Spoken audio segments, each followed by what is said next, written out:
Gazette du Togo, une vision sur l'actualité togolaise et sur le monde. Professeur Agbourou, nous sommes en 1963. Le président Sylvanus Olympio décide de rompre les accords monétaires avec la France et frapper une monnaie nationale. Il sera assassiné 3 jours plus tard. Thomas Sankara voulait ce qu'il appelle pour son pays une autonomie économique. Il sera assassiné lui aussi.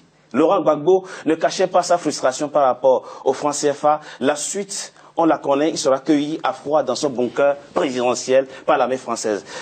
C'est quoi? Qu'est-ce qui se passe derrière? Qui se dresse contre le franc CFA trouvera malheur en chemin? Bien, c'est ça la souveraineté. Ça veut dire, fondamentalement, la France n'a jamais donné l'indépendance, n'a jamais donné une véritable souveraineté aux pays africains. C'est ça. Parce que l'indépendance politique ne peut être affermie que par l'indépendance économique. Or, au cœur de l'économie se trouve la souveraineté monétaire.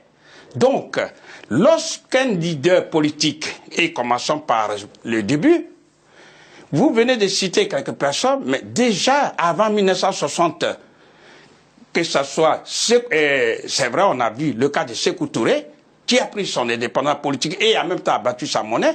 Général de Gaulle lui a créé tous les problèmes, nous le savons. Mais après lui, il y a eu Djibo Bakary du Niger, qui a été chassé par les Français pour mettre Amani Diori. Ensuite, nous avons eu Modibo Keïta du Mali, en 68, en 62. En 62, pardon, excusez-moi. Modibo Keïta était une lumière, avait déjà vu. Mais toutes les tractations, tout a été fait pour pouvoir finalement créer une inflation galopante. En un mot, Modibo Keïta est mort en prison, empoisonné. Ensuite, il y a eu, comme vous le dites, en 1963, Sylvanus Olympio, qui justement devait mettre sur la place publique sa monnaie, mais le 13 janvier 1963, il a été assassiné froidement. Ensuite, il y a eu ce qu'on pourrait appeler François Nguetta Tombalbaye du Tchad, qui a été aussi bombardé par les Français le 13 avril 1975. Le Libyen Kadhafi, qui justement voulait mettre la monnaie africaine en marche et a dégagé tous les moyens. Et le 20 octobre 2011, il a été tué par la France et les autres pays alliés à la France. Et enfin, le président Laurent Gbagbo.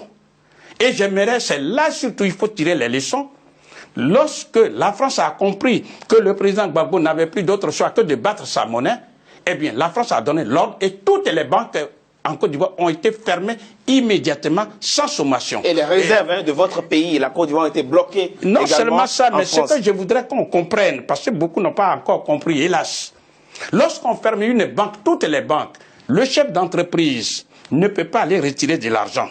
Donc, il ne peut pas faire marcher son entreprise. Il ne peut pas payer non plus les salaires. Ça, c'est un. Lorsqu'on ferme toutes les banques, le ménage ne peut pas aller retirer de l'argent, donc on ne peut pas nourrir la famille, on ne peut même pas se soigner. Du coup, on organise ce qu'on appelle un blocus, un chaos économique pour obliger la population à se retourner contre le président Laurent Gbagbo dans ce cas d'espèce. Ça veut dire, c'est une arme puissante que détient la France pour pouvoir maintenir en esclavage moderne déguisé tous ces 15 pays d'Afrique qui utilisent sa propre monnaie. Il faut que les Africains sachent ça. Le franc des colonies françaises d'Afrique, en abrégé le franc CFA, est une propriété à part entière de la France et le franc CFA se fabrique non pas sur le territoire africain, mais en France, précisément à Chamalières. À partir de là, elle met au pas les dirigeants africains. C'est ça que les Africains doivent comprendre. Ça veut dire qu'il n'y a pas d'autre solution. Si ces pays veulent se développer, il n'y a pas d'autre solution que de rompre de façon unilatérale avec le franc des colonies françaises d'Afrique. La Gazette du Togo, une vision sur l'actualité togolaise et sur le monde.